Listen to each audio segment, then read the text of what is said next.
अस्सलाम वालेकुम दोस्तों, की हाल चाल है जनाब। तुसी देखते पे हो अपना देश पंजाब टीवी ते मैं थोड़ा मेज़बान मोहम्मद नदीम खरल। सब तो पहले अपने चैनल को करना है सब्सक्राइब ते बेल आइकन ते क्लिक करना है कच्ची ते बेहतरीन वीडियो दा नोटिफिकेशन हमेशा की तरह वीरां भरावां ते सज्जणां मिलता रहे।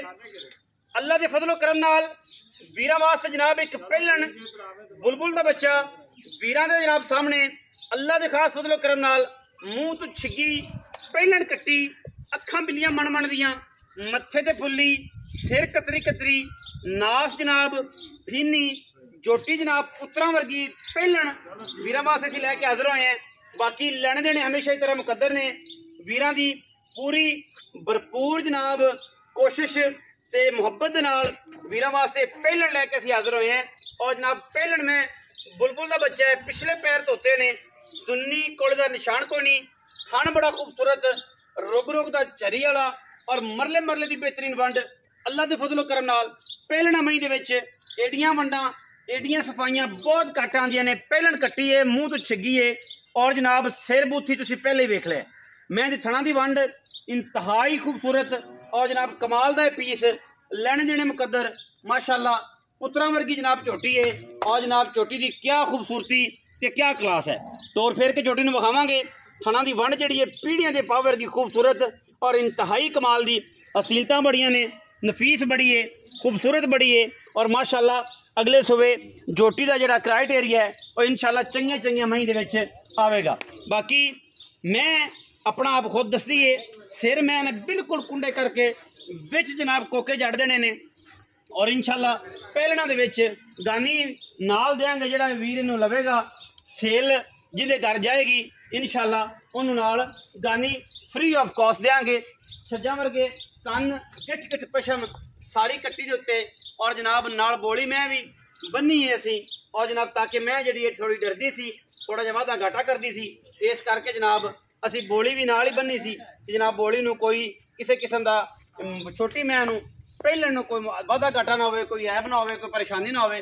और जनाब असी इंशाअल्लाह साडी पूरी कोशिश थी। ये जनाब निक्की जड़ी है मूँह तो छिगी पहलन कट्टी इंतहाई खूबसूरत चीज़ और वीरां दी तवज्जो दा मरकज़ है। मैं जनाब पूरा बुलबुल दा बच्चा है। इंशाअल्लाह जेड़ा भी वीर इन्हां दिनां विच इन्हां रेटां च कोई वीर भी तुहानूं मझ देवे जनाब कमेंट सैक्शन दसना है कि जनाब कट्टियां दे झोटियां दे मुੱਲ अजकल ए जे ने। असीं जनाब ताबेदार हैं। साडे कोल इंशाअल्लाह रेट भी मकूल, जानवर भी साफ सुथरे, वलैती पूरे, नस्ली पूरे, खानदानी पूरे। पिछे जनाब झोटी के बटन लगे हुए हैं, कैमरामैन साहब नफासत नाल वखाण दे माशाअल्लाह। और जनाब बड़ा कमाल का पीस है और इंशाअल्लाह ये किसी किस्म की भी दो राय नहीं। इंशाअल्लाह बटना वाली पहलन ते पूरी वलैती ते पूरी नीली दी माशाअल्लाह बेऐब जानवर है। अल्लाह के फजलो करम नाल हर चीज़ की गारंटी। कोई वीर बयाना करे सुई लै जाए कोई इतराज़ नहीं, कोई वीर वैसे ले जाना चाहे इहदा जनाब पैसे भेजो मौके पर आओ, कोई किसी किस्म का इतराज़ नहीं, सानू कोई किसी किस्म का सानू मसला नहीं। जनाब झोटी पूरी वलैती ते बुलबुल का बच्चा है।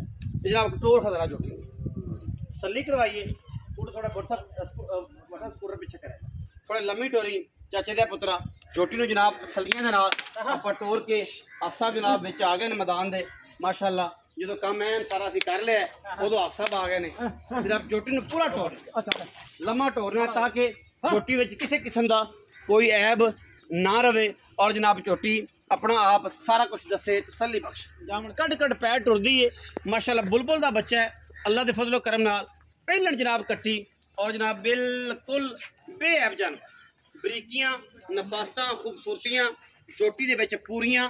और जनाब माशाअल्लाह थन ते नस्ल जात हज़ारां झोटियां विचों कदे ये जी जानवर आम नीली ते पैदा नहीं होंदे। कोशिश इंसान कर सकता है सारे चंगे दसन दी सारे माड़े दसन दी, लेकिन ये बुलबुल का बच्चा है जी इंशाअल्लाह वीर पसंद करनगे। नीली दे मई दे विचों जनाब ये कपड़ा मयार है और मैं जनाब दसदी है कि मैं मई का बच्चा। मैं दी टोर दी तसली तुसी करनी है, मैं दी हड्डियां दी तसली तुसी करनी है, दी नस्ल जात दी तसली तुसी करनी है, पूरे जनाब एक एक आर दी तसली कर लेनी है। मजीद सारियां गल्लां जिहड़ियां ने ओह मालिक ने करनियां ने।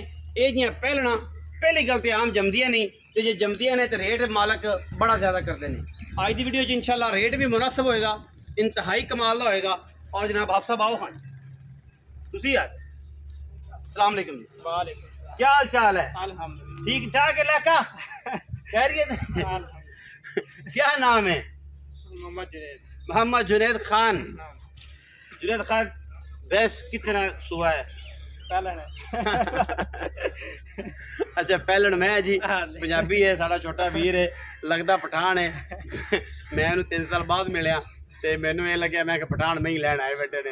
ये चाचे नाल जो अक्खर सामने आए फिर दाड़ी दूड़ी वेखी ते नक्शनगार चेक कीते ते मैं कहा लै भी ये तो जुनैदा है। अच्छा जुनैद ये दस के बच्चे कितने दिन लैंदी झोटी? 5-4 दिन। थना दी हत्था पैरां दी गारंटी? गारंटी गारंटी कोई बंदा बयाना कर लवे 20-30-40 हज़ार सुई ले जाने की कोशिश करे तो फिर कोई भी ठल फिर भी परेशानी तो कोई ना, पीछे पुछे का वादा करना हर शहर की गारंटी। जुनैद खान ये बताओ कि कितना पैसा? पैसे पक्के पक्के पक्का पैसा बताओ। 5,60,000 फाइनल करें जिसमें से 19-20 भी नहीं करना। 5.5 5.5। कोई वीर भाई आएगा पंजाबी तो उसके साथ मोहब्बत करेगा? थोड़ा बहुत छोटा मोटा करेगा। जुनैद खान कहता है 5.5 लाख रुपए है, इसमें से थोड़ा बहुत प्यार मोहब्बत करेगा, ज्यादा नहीं करेगा। वीडियो अच्छी लगे वीडियो को लाइक करना है, शेयर करना है, कमेंट करना है और अपनी राय से हमें आगाह करना है। पाकिस्तान जिंदाबाद, पाक आर्मी हमेशा जिंदाबाद।